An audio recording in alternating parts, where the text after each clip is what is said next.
Lessons begin. Mike and I met with his dad that morning at 8 o'clock. He was already busy, having been at work for more than an hour. His construction supervisor was just leaving in his pickup truck as I walked up to his simple, small, and tidy home. Mike met me at the door. "Dad's on the phone, and he said to wait on the back porch," Mike said as he opened the door. The old wooden floor creaked as I stepped across the threshold of the aging house. There was a cheap mat just inside the door. The mat was there to hide the years of wear from countless footsteps that the floor had supported. Although clean, it needed to be replaced. I felt claustrophobic as I entered the narrow living room that was filled with old, musty, overstuffed furniture that today would be collector's items. Sitting on the couch were two women, both a little older than my mom. Across from the women sat a man in workman's clothes. He wore khaki slacks and a khaki shirt, neatly pressed but without starch, and polished work boots. He was about 10 years older than my dad. They smiled as Mike and I walked past them toward the back porch. I smiled back shyly. "Who are those people?" I asked. "Oh, they work for my dad. The older man runs his warehouses, and the women are the managers of the restaurants. And as you arrived, you saw the construction supervisor, who is working on a road project about 50 miles from here. His other supervisor, who is building a track of houses, left before you got here." "Does this go on all the time?" I asked. "Not always, but quite often," said Mike, smiling as he pulled up a chair to sit down next to me. "I asked my dad if he would teach us to make money," Mike said. "Oh, and what did he say to that?" I asked with cautious curiosity. "Well, he had a funny look on his face at first, and then he said he would make us an offer." "Oh," I said, rocking my chair back against the wall. I sat there perched on two rear legs of the chair. Mike did the same thing. "Do you know what the offer is?" I asked. "No, but we'll soon find out." Suddenly, Mike's dad burst through the rickety screen door and onto the porch. Mike and I jumped to our feet, not out of respect, but because we were startled. "Ready, boys?" he asked as he pulled up a chair to sit down with us.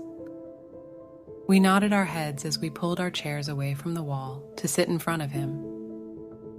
He was a big man, about 6 feet tall and 200 pounds, and my dad was taller, about the same weight, and 5 years older than Mike's dad. They sort of looked alike, though not of the same ethnic makeup. Maybe their energy was similar. "Mike says you want to learn to make money. Is that correct, Robert?"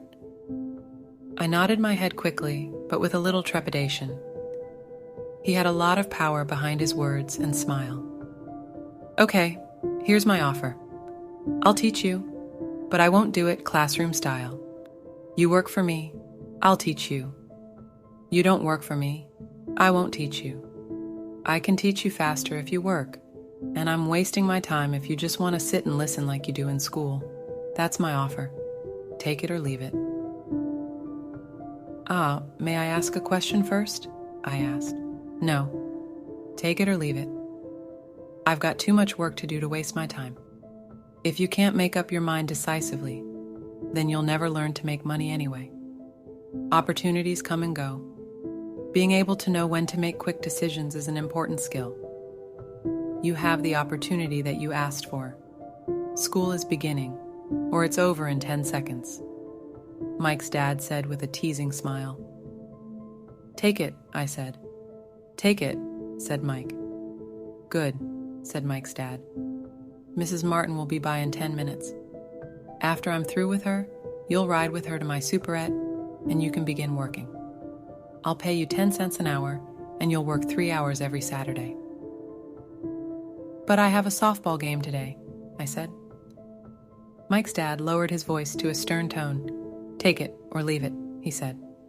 "I'll take it," I replied, choosing to work and learn instead of playing. 30 cents later. By 9:00 a.m. that day, Mike and I were working for Mrs. Martin. She was a kind and patient woman. She always said that Mike and I reminded her of her 2 grown sons. Although kind, she believed in hard work and kept us moving. We spent 3 hours taking canned goods off the shelves, brushing each can with a feather duster to get the dust off, and then restacking them neatly. It was excruciatingly boring work. Mike's dad, whom I call my rich dad, owned 9 of these little superettes, each with a large parking lot.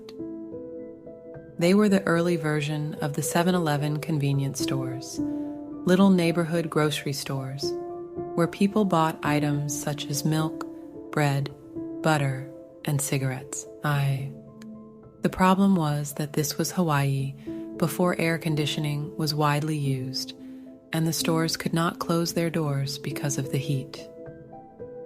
On 2 sides of the store, the doors had to be wide open to the road and parking lot. Every time a car drove by or pulled into the parking lot, dust would swirl and settle in the store. We knew we had a job as long as there was no air conditioning. For 3 weeks, Mike and I reported to Mrs. Martin and worked our 3 hours. By noon, our work was over, and she dropped 3 little dimes in each of our hands. Now, even at the age of 9 in the mid-1950s, 30 cents was not too exciting. Comic books cost 10 cents back then, so I usually spent my money on comic books and went home. By Wednesday of the 4th week, I was ready to quit. I had agreed to work only because I wanted to learn to make money from Mike's dad, and now I was a slave for 10 cents an hour. On top of that, I had not seen Miki's dad since that first Saturday. "I'm quitting," I told Miki at lunchtime. School was boring, and now I did not even have my Saturdays to look forward to. But it was the 30 cents that really got to me. This time, Mike smiled. "What are you laughing at?" I asked, with anger and frustration. "Dad said this would happen. He said to meet with him when you were ready to quit." "What?" I said indignantly. "He's been waiting for me to get fed up?" "Sort of," Mike said. "Dad's kind of different. He doesn't teach like your dad. Your mom and dad lecture a lot. My dad is quiet and a man of few words. You just wait till this Saturday. I'll tell him you're ready." "You mean I've been set up?" "No, not really, but maybe.